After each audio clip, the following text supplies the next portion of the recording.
And don't worry if you don't have a full plan about where you're going, because a big part of this is not just about having a plan. In fact, you might have no plan, but it's about knowing what previous plan will not work any longer.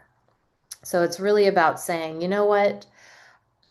You might have loved the previous plan. You might have thrived under the previous plan. You might have flourished in many ways under the actions taken by you and others in the past, or maybe not. So you might have thrived, you might have not thrived, but in the coming cycle, there's likely to be a release of that. And it doesn't mean the last cycle was bad or the last cycle was good. It's simply that the next cycle requires a different stage. Just like the caterpillar becomes the butterfly and then it can fly, or the child becomes the adult, and so on and so forth. Even in our adult lives, even though society tends to say at a certain age you're an adult and then you're a young adult maybe and then you're a full adult and whatever, there's actually many stages within our personal lives, having less to do with age, as in the caterpillar or the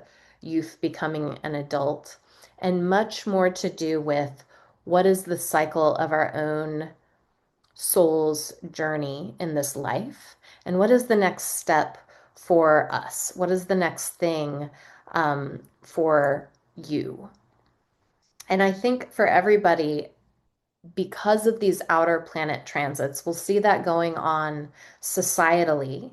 And that's at every level. I know people are quick to point to like politics and the news, and of course, you'll see it going on there. But you can also be quick to point to any field, whatever field you're into. You know, you could look at farming, you could look at forestry management. I'm hitting the environmental things, but any field.